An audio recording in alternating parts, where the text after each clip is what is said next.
देखिए बच्चों, आज हम आपको पैसिव वॉइस के कुछ महत्वपूर्ण नियमों के बारे में बताएंगे। ऐसे नियम जो अपवादित होते हैं, अर्थात उनके लिए कोई विशेष प्रकार का नियम या कोई विशेष प्रकार के रूल्स नहीं बनाए गए हैं, बल्कि स्पेशल सेंटेंस हैं, उनके मात्र उन्हीं सेंटेंसों के लिए वो सारे नियम लागू होते हैं। जैसे एक विशेष प्रकार का वाक्य है जो कि इंटर में बार बार आता रहा है और कंपटीशन में भी आता रहा है, वो है, जैसे आप यहाँ पे देखें, one must do one's duty. ध्यान दीजिएगा, ये हम नहीं कह रहे हैं कि सेम यही वाक्य आएगा या ऐसा ही वाक्य आएगा। हाँ, वन से अगर किसी वाक्य की शुरुआत होती है, वन एक प्रकार का प्रोनाउन है, अगर वन से किसी वाक्य की शुरुआत होती है और उसके मध्य में वंस आया हुआ है, वाक्य ऐसा भी हो सकता है, one must do one's duty, one should obey one's parents, कोई भी वाक्य हो सकता है, बट वन से उसकी शुरुआत हुई है। अगर वाक्य की शुरुआत वन से हुई है तो ये वाक्य आपका एक्टिव वॉइस में आ गया। सपोज दैट ये वाक्य आपका एक्टिव वॉइस में आ गया। अब इसका बनाना है पैसिव। तो पैसिव कैसे बनेगी आपको ध्यान देना है। कैसे इसकी पैसिव बनेगी ये आपको ध्यान देना है। पैसिव तो अगर किसी वाक्य की शुरुआत वन से होती है तो पैसिव बनाते समय वह वाक्य अदृश्य हो जाता है, जिसको कहते हैं गायब हो जाता है, संस्कृत में कहते हैं लोप हो जाता है उसका। अर्थात यहाँ पर क्या गया, वन चला गया, पैसिव बनाते समय वन नहीं आएगा। तो आप ध्यान दीजिए, अगर शुरुआत फैमिली कोई बड़ा सदस्य है, उसको मार के हटा दीजिए तो निमंत्रण में आए हुए उस घर के सारे सदस्य चले जाते हैं, उसके घर के सारे सदस्य चले जाते हैं। इसी तरीके से अगर वन गया तो इसका जो पोसेसिव है वंस, वह भी चला जाएगा। अर्थात हमें पैसिव किसकी बनानी है, मस्ट डू ड्यूटी, इसी की पैसिव बनानी है। हमारा आपका जैसा कि हमने पढ़ाया है, आपने पढ़ा है, हम आप जानते हैं कि क्रिया के बाद जो आता है वही कर्म होता है। कर्म अर्थात ऑब्जेक्ट, ऑब्जेक्ट को हम आप आगे लेके चले जाते हैं भैया। तो इस तरीके से ऑब्जेक्ट अर्थात ड्यूटी आगे आ जाएगा, ड्यूटी आगे आ गया। मस्ट की पैसिव में जब पैसिव बनाई जाती है तो मस्ट का मस्ट भी हो जाता है, शुड का शुड भी हो जाता है, शैल का शैल भी हो जाता है, बिल का बिल भी हो जाता है। यानी मॉडल्स वर्ब कितनी है, 13। अर्थात इनकी पैसिव बनाते समय इनमें भी जुड़ जाता है। तो क्या हो गया, ड्यूटी मस्ट बी, और डू का थर्ड फॉर्म भैया हो गया डन, बन गए passive. Duty must be done. ध्यान दीजिए, one must do one's duty, ये सेंटेंस अगर आएगा या वन लगा हुआ कोई भी सेंटेंस आएगा तो हमें करना क्या है, सबसे पहले पीछे वाला अर्थात ड्यूटी, फिर क्रिया आई है तो उस क्रिया को जैसा नियम हो, यानी कि मॉडल वर्ब आई हैं तो उनमें बी जोड़ दिया जाता है। शेष पैसिव में रूल है कि डू डज आता है तो इज एम आर आ जाता है, डिड आता है तो वाज वेयर आ जाता है, वाज वेयर ही आता है तो बीइंग जुड़ जाता है, और रूल है पैसिव को आप जानते हैं। तो ड्यूटी मस्ट का मस्ट भी हो गया, डू का थर्ड फॉर्म डन हो गया, यानी ड्यूटी मस्ट बी डन। एक वाक्य और वन वाला देख लीजिए आप, एक वाक्य आप और देखने जा रहे हैं। जैसे देखिए, वन शुड ओबे वंस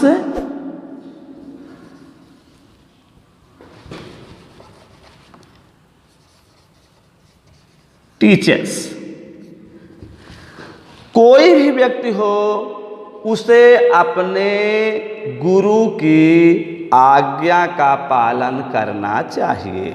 ओबे माने होता है आज्ञा का पालन करना। यहाँ भी हम आप देख रहे हैं, वन आगे आया है, वंस मध्य में आया है, यानी इसका जो सब्जेक्ट है वो वन है, अपोसेसिव जो है वो वंस है। ग्रामर के रूल्स के अनुसार अकॉर्डिंग टू ग्रामर हम चलेंगे। अकॉर्डिंग टू ग्रामर क्या होता है, वन आया है तो पैसिव में वन नहीं प्रयुक्त होता है। और भैया सीधी सी बात है, सिर को काटिए मानव स्वतः मर जाएगा, अर्थात करता ही नहीं रहेगा उसका सब्जेक्ट ही नहीं रहेगा, उसका तो पोसेसिव कहाँ से रहेगा। इस तरीके से वन और वंस कट गए। अब बचा क्या, टीचर्स शुड ओबे। हाँ, तो बच गया भैया, टीचर्स को आगे ला लीजिए।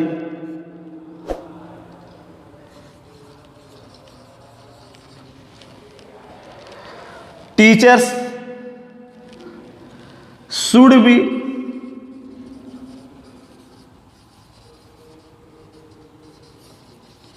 Obeyed.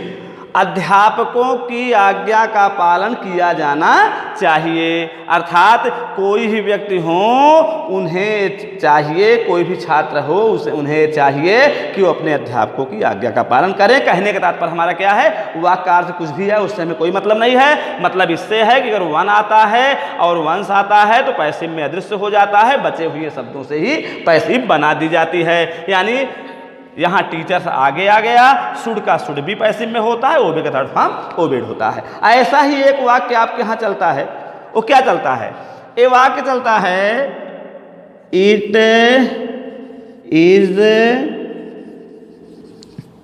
Time to open the door. यानी कि किसी भी प्रकार का वाक्य है, उससे मतलब नहीं है। अगर वाक्य की शुरुआत इट इज टाइम से हुई है, वाक्य कोई भी हो सकता है, it is time to open the door, it is time to open the shop, it is time to close the window, कुछ भी वाक्य हो सकता है। हमको उससे मतलब नहीं है कि वाक्य क्या है, हमें इससे मतलब है कि वाक्य की बिगिनिंग क्या हुई है। अगर बिगिनिंग, शुरुआत जिसको हम कहते हैं, वह इट इज टाइम टू से हो तो उसकी पैसिव कैसे बनेगी, उसकी पैसिव कैसे बनेगी, ये आप देखने जा रहे हैं। तो आप देखने क्या जा रहे हैं, यहाँ पर हमने डाल दिया भैया पैसिव, चूंकि हम आपको पढ़ा रहे हैं पैसिव वाइज, यहाँ हमने पैसिव डाल दिया। अब पैसिव डालने के बाद रूल्स है, इट इज टाइम आता है तो उसे सेम टू सेम कॉपी कर दिया जाता है भैया। It is time, it is time to नहीं ले आते हैं, ध्यान दीजिएगा। ये नहीं कि इट इज टाइम टू भी उतार दे, नहीं, इट इज टाइम उतार दिए और इट इज टाइम के बाद फॉर लगाया जाता है। क्या लगाया जाता है, for, FOR। It is time for, for. उसके बाद फॉर के बाद क्या लगाएंगे भैया, जो ऑब्जेक्ट हो। और आपको हम लास्ट क्लास में पढ़ाए हैं, और जब हमारी आपकी लाइव क्लास चल रही तब भी पढ़ाए हैं, सामने सामने भी हम आप बैठे हैं तो पढ़ाए हैं। तो पढ़ाए क्या है भैया, कि क्रिया के बाद जो हो वही ऑब्जेक्ट है, और क्रिया के बाद क्या है, क्रिया के बाद भैया है द डोर। तो it is time for the door, for the door, ध्यान दीजिएगा, it is time for the door. अब इसके बाद हमको टू लगाना है, क्यों, क्योंकि यहां देखो टू आया है ना, तो हमको क्या लगा देना है, टू।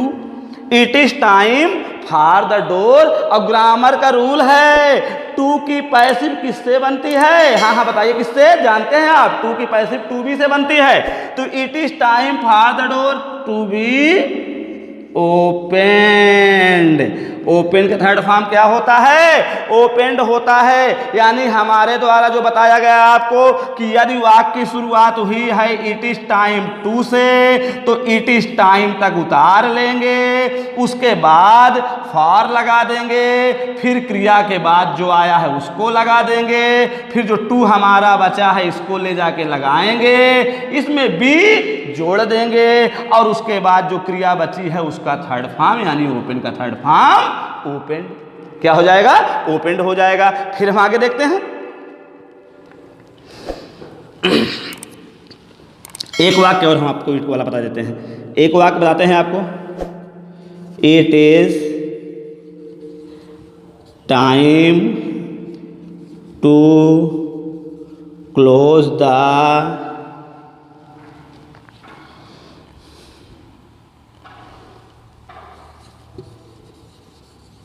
शॉप। दुकान को बंद करने का समय हो गया है। कहते हैं ना कि भैया दुकान को खोलने का समय हो गया है, दुकान को बंद करने का समय हो गया है। It is time to close the shop, दुकान को बंद करने का समय हो गया है। तो बात को समझें आप भैया, यहाँ पर क्या आया हुआ है, इट इज टाइम टू। हमने क्या बताया आपसे कि इट इज टाइम टू आएगा तो सेम टू सेम कॉपी हो जाएगा, कॉपी पेस्ट जानते हैं ना आप कंप्यूटर भाषा में। तो लीजिए भैया क्या करना है हमको, इट इज टाइम टू नहीं लेके आएंगे, टू नहीं लेके आएंगे, टाइम के बाद क्या लगाएंगे, फॉर, आप समझ ही रहे हैं, इट इज टाइम फॉर। उसके बाद क्या है, क्रिया क्या है आपकी, क्लोज है, क्योंकि हम कहते हैं ना और आप भी जानते हैं जो कुछ किया जाता है वो क्रिया है। हम बोल रहे हैं क्रिया कर रहे हैं, आप सुन रहे हैं क्रिया कर रहे हैं, कोई हंस रहा है क्रिया कर रहा है, और यहाँ तक कि कोई किसी को डांट रहा है, फटकार रहा है, गाली दे रहा है, तब भी क्रिया कर रहा है।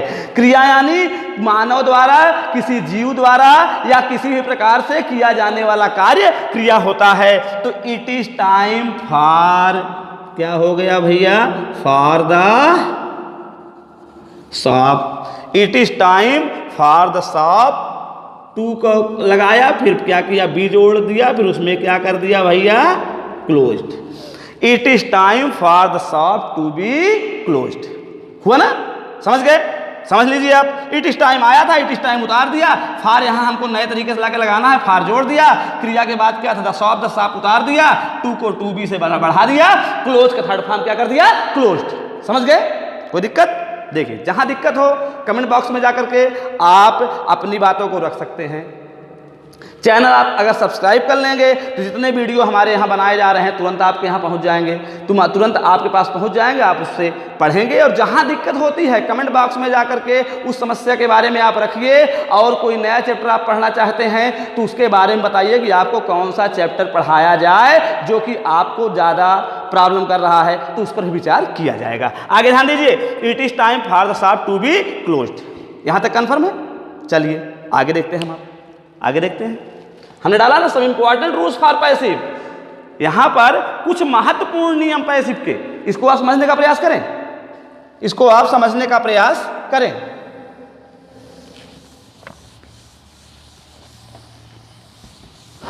आगे आप ध्यान से देखेंगे, आगे आप देखेंगे कुछ नए वाक्य फिर आपको बताए जा रहे हैं, ऐसे वाक्य जो कि बहुत कम आपने देखे होंगे और कंपटीशन में, बोर्ड परीक्षाओं में बराबर आते रहे हैं। देखिए ऐसे नियम जो आपको बताए जा रहे हैं ये विशेष नियमों में इनकी गिनती होती है। चलिए एक वाक्य इसी तरीके से और देखिए आप, एक वाक्य इसी तरीके से आप और देखिए। इट इज टाइम का आपको हमने बता दिया, वन वाला वाक्य आपको हमने बता दिया।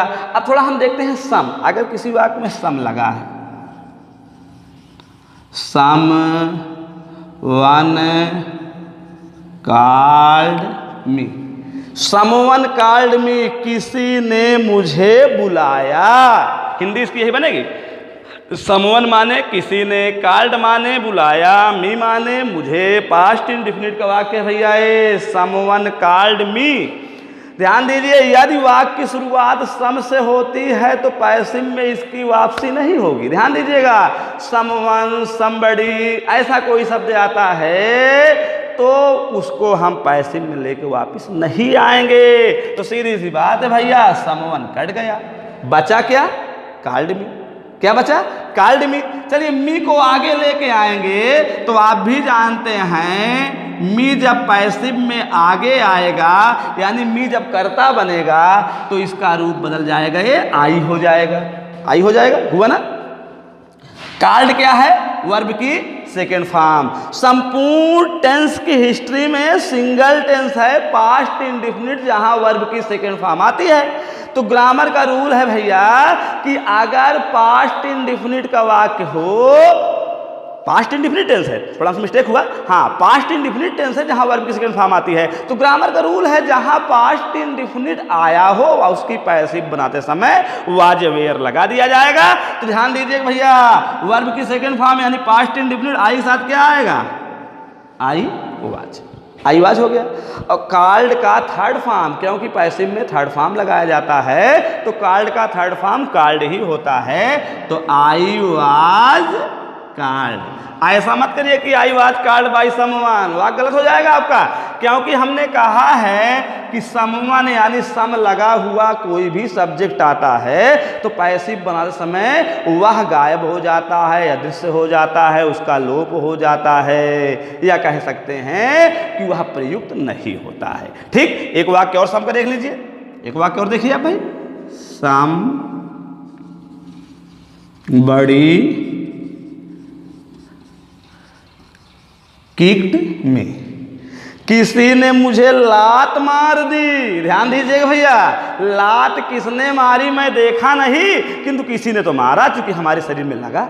ध्यान देना है, लगा भाई, लगा तो हम पीछे मुड़े, और हम पीछे मुड़े तो हम देख रहे कोई है ही नहीं। तो जब कोई हम किसी को देखे ही नहीं तो किसके ऊपर आरोप प्रत्यारोप करेंगे, इसीलिए सम वाले कर्ता हट जाते हैं। ध्यान दीजिएगा, समझने का प्रयास करिए। समवन कॉल्ड मी, किसी ने मुझे बुलाया, अर्थात बुलाया गया मुझे, किंतु किसने बुलाया मैं उसके बारे में जानता नहीं हूं। लात मारा गया मुझे, किंतु किसने मारा मैं उसके बारे में जानता ही नहीं, मैं उसके बारे में नहीं जानता हूं। तो बात हमारी आप समझे।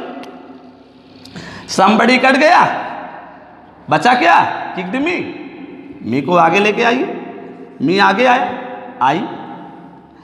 अब किक्ड क्या है, वर्ब की सेकेंड फॉर्म, तो आई वाज, किक्ड का सेकेंड फॉर्म का थर्ड फॉर्म भी किक्ड होता है, आई वाज किक्ड। यानी आप हमारी बात को हमारे ख्याल से समझ गए हैं। समझने का मतलब क्या है कि वाक्य की शुरुआत सम से होती है तो पैसिव में वो रिटर्न नहीं होगा, पीछे यानी क्रिया के बाद जो है वो आगे आएगा। क्रिया के बाद क्या है, मी आगे आ गया, आई हो गया। हिम होता तो ही हो जाता, हर होता तो सी हो जाता, आई हो गया। और ध्यान देना है, आई के साथ वाज आता है तो आई वाज, और किक का थर्ड फॉर्म किक्ड, अर्थात कुल मिलाकर इसकी भी पैसिव बन गई। ठीक, पैसिव बन गई ना इसकी। आप हमारी बात समझ पा रहे हैं कि सम लगा हुआ है तो पैसिव में वापस नहीं आएगा। कोई प्रॉब्लम अगर दिक्कत होती है कमेंट बॉक्स में जाके, कमेंट सेक्शन में जाके आप बताइए कि सर यहाँ दिक्कत हुई, उसके ऊपर समाधान किया जाएगा। फिलहाल हमारा पूरा प्रयास रहता है कि किसी प्रकार से आपको समस्या ना हो। तीन चीज हमने बताया, अगर वन से वाक्य की शुरुआत होती है तो पैसिव में वन अदृश्य हो जाता है।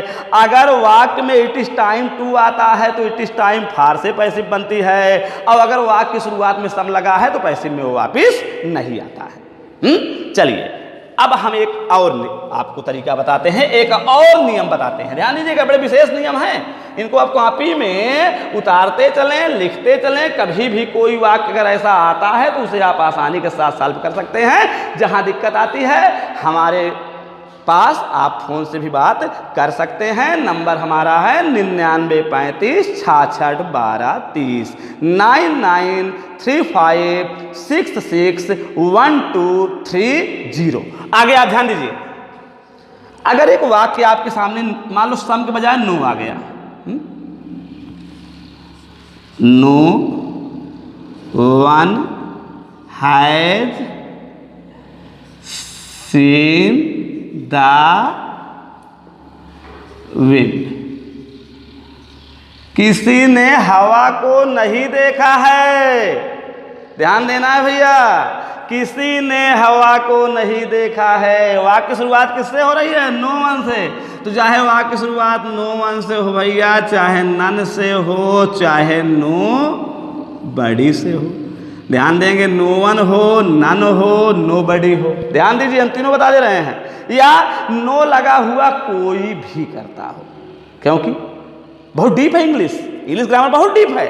और अगर आप इंटर के लेवल का इंग्लिश ग्रामर कंप्लीट कर लेते हैं तो इन फ्यूचर किसी भी कंपटीशन में कोई भी समस्या आपको होने वाली नहीं है। और अगर ग्रामर आती है तो लिटरेचर में कोई प्रॉब्लम नहीं होगी। ध्यान दीजिए, यानी नो वन लगा हो या नन लगा हो या नो बडी लगा हो, पैसिव तो भैया तरीका हमारा वही है। क्रिया हमारी क्या है, सीन, जिसको हम वर्ब कहते हैं भैया।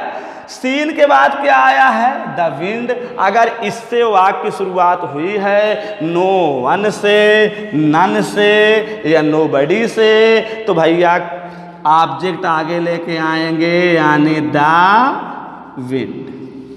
द विंड आप भी जानते हैं, हैज, हैव, हैड, इनकी पैसिव बीन जोड़ने से बनती है। तो द विंड हैज, किंतु अगर शुरुआत में नन, नो वन या नो बडी आता है तो इसका मतलब वाक्य निगेटिव है। और फिर हैज के बाद क्या बढ़ाया जाएगा, नॉट बढ़ाया जाएगा। द विंड हैज नॉट, और अब बीन लगा दिया जाएगा, the wind has not been seen. यहाँ था किसी ने हवा को नहीं देखा है, पैसिव बनी, पैसिव क्या बनी भैया, पैसिव बनी, हवा को देखा नहीं गया है। अर्थात वाक्य का अर्थ वही आया, पैसिव भी बन गया, मगर बात यह है कि इसमें बाई का प्रयोग नहीं हुआ, क्योंकि सम वाले वाक्यों में, नोवन वाले वाक्यों में, वन वाले वाक्यों में बाई का प्रयोग नहीं होता है, या अन्य किसी प्रीपोजिशन का प्रयोग नहीं होता, क्योंकि कुछ ऐसे भी वाक्य हैं जहां बाई के बजाय इन आता है, टू आता है ना, एट आता है। वाक्य पढ़ाएंगे आपको हमने कहा है कि 4 दिन में महत्वपूर्ण पैसिव के वाक्यों को समाप्त कर दिया जाएगा, नियमों को समाप्त कर दिया जाएगा। तो नेक्स्ट वीडियो हमारा डायरेक्ट इनडायरेक्ट पे आएगा, मगर पहले पैसिव के जो क्रिटिकल सेंटेंस हैं उसको समाप्त किया जाए, जो टफ सेंटेंस है, जिसको डिफिकल्ट आप बोलते हैं। एक वाक्य और देख लीजिए, the wind has not been seen. एक वाक्य और देख लीजिए, nobody called you। तुम्हें किसी ने नहीं बुलाया, तुम्हें किसी ने नहीं बुलाया। ध्यान देना है भैया। अब इसका मतलब क्या बनेगा कि कार्ड के बाद क्या आया है, यू आया है, तो आ गया यू। कार्ड यानी वर्ब की सेकेंड फॉर्म, यू वेयर, ठीक, यू के साथ वेयर तो आता है। You were not, you were क्या हुआ, नॉट, क्योंकि नोबडी आया है ना, निगेटिव वाक्य है। You were not called, you were not called, तुम्हें बुलाया नहीं गया था। अर्थात नोबडी, नन, नो वन से वाक्य आएगा तो ऑब्जेक्ट उठाइए, फिर टेंस के अनुसार जो भी वाज, वेयर या जैसा भी हो, हैज, हैव, वो आप लगाइए। नोबडी, नन, नो वन को हटा के नॉट लगा दीजिए, क्रिया का थर्ड फॉर्म लगा दीजिए। यदि कोई प्रॉब्लम हो तो आप इस पर हमसे चर्चा कर सकते हैं। एक विशेष वाक्य और आज आपके लिए, क्योंकि वीडियो ज़्यादा लंबा हो रहा है, एक विशेष वाक्य और आप देखिए, they say that he was weeping. वे कहते हैं कि वह रो रहा था। यहां आप सेड ही ले लीजिए, समझ दैट, चलो से ही रहने दो। दे say that he was weeping, या दे say that he is weeping. हाँ, they say that he will weeping, he will weep. ध्यान दीजिएगा, ऐसा वाक्य आ सकता है। तो आप ध्यान दीजिए, यहां पर 2 क्लाज हैं, एक यहां से है और एक यहां से, जोड़ा किससे गया है, दैट से। अगर एक ही सेंटेंस में 2 क्लाज हों, अर्थात जिसे हम प्रिंसिपल क्लाज और सबऑर्डिनेट क्लाज कहते हैं, या प्रिंसिपल क्लाज, कोऑर्डिनेट क्लाज कहते हैं, अगर ऐसा वाक्य आपके सामने है कि 2 वाक्य आए हैं, कंजक्शन से जुड़े हैं, किस जुड़े हैं, कंजक्शन से। कंजक्शन क्या है, दैट, दैट यहाँ कंजक्शन है। इफ क्या होता है, कंजक्शन के रूप में प्रयुक्त होता है, बट कंजक्शन के रूप में प्रयुक्त होता है, एंड कंजक्शन के रूप में प्रयुक्त होता है। तो यहाँ पर इसको किससे जोड़ा गया है, कंजक्शन से। तो आप दिमाग में हमेशा रखिएगा, कंजक्शन के बाद जो भी लिखा गया उससे हमें कोई मतलब नहीं है। यहाँ चाहे ही वाज वीपिंग होता, ही इज वीपिंग होता, इससे मतलब नहीं है। यानी यहाँ आगे दैट के बाद कुछ भी लिखा गया उससे मतलब नहीं है। पैसिव किसकी बनेगी, दे से। पैसिव किसकी बनेगी, दे से। अब आप कहोगे सर जी से के बाद तो ऑब्जेक्ट नहीं है, पैसिव बनाएंगे कैसे आप? तो भैया आप जानते हैं ऑब्जेक्ट नहीं है तो भैया सब्जेक्ट तो नहीं रहेगा। लो दे कट गए, बचा क्या, से। पैसिव बनेगी से की। तो ग्रामर का रूल है कि अगर कोई भी कर्ता उपलब्ध नहीं है, वाक्य में कंजक्शन आया हुआ है, आगे एक नया सेंटेंस आया हुआ है, तो कर्ता के रूप में आप इट का प्रयोग कर सकते हैं। चलो इट आ गया, इट आ गया। अब इसके बाद से क्या है, से है वर्ब की फर्स्ट फॉर्म। ग्रामर जब में आप जानते हैं वर्ब की फर्स्ट फॉर्म कहाँ आती है, प्रेजेंट इंडेफिनिट में। और प्रेजेंट इंडेफिनिट की पैसिव बनाते समय किसका प्रयोग होता है, इज, एम, आर का। इट के साथ भैया आर नहीं आएगा, इसको आप भी पढ़े हैं। इट के साथ एम नहीं आएगा, इसको भी आप पढ़े हैं। तो क्या आएगा भैया, इट के साथ इज आएगा। अब से का थर्ड फॉर्म क्या होगा, से का थर्ड फॉर्म, से का थर्ड फॉर्म सेड होगा। It is said, it is said, it is said. अब उतार दीजिए आगे वाला, that he was beeping, it is said that he was beeping. आपने देखा ना, ये पूरा पूरा वाक्य बता दिया गया है, दैट ही वाज बीपिंग। बनाया किसका गया है? दे से का। तो आप एक वाक्य इसमें फिर से देख लीजिए, नहीं आपको दिक्कत होगी। They said that Mohan was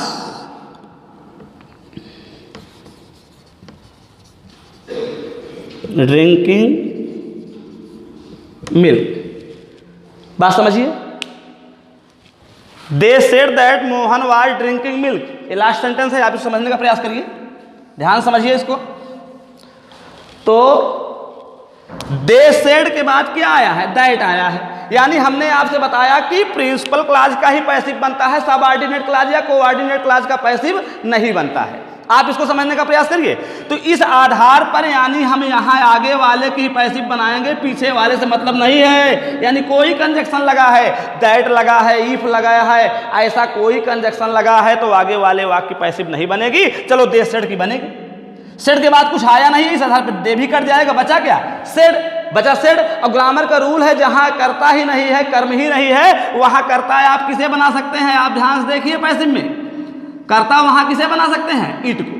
it को बना सकते हैं। अब यहां सेड क्या है? वर्ब की सेकंड फॉर्म है, और वर्ब की सेकंड फॉर्म ग्रामर के टेंस के हिस्ट्री में पास्ट इंडिफिनिट में आता है, और जहां सेकंड फॉर्म आता है उसकी पैसिव वाज या वेयर से बनाई जाती है। तो इट के साथ भैया वेयर नहीं आएगा, आप भी पढ़े लिखे हैं।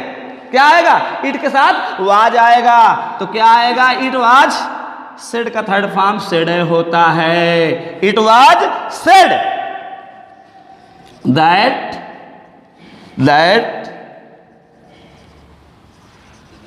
मोहन वाज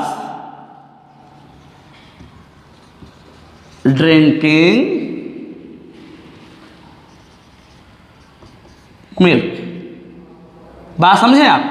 इसको आप ध्यान समझ लें कि हमने दैट के बाद वाले वाक्य को नहीं छेड़ा है, यानी उसमें कोई भी तब्दीली नहीं की है, कोई परिवर्तन नहीं किया है। किया कहाँ है? आगे वाले में। आप कहोगे दे कहाँ गया सर? तो भैया वर्ब के बाद ऑब्जेक्ट नहीं आया है तो कर्ता भी कट जाता है, इस आधार पर दे कट गया है। बचा क्या? सेड। और सेड अकेले की पैसिव बनाने के लिए हमने कर्ता लिया। कर्ता क्या लिया? इट लिया। सेड सेकंड फॉर्म था, इसलिए क्या लगा दिया? वाज लगा दिया।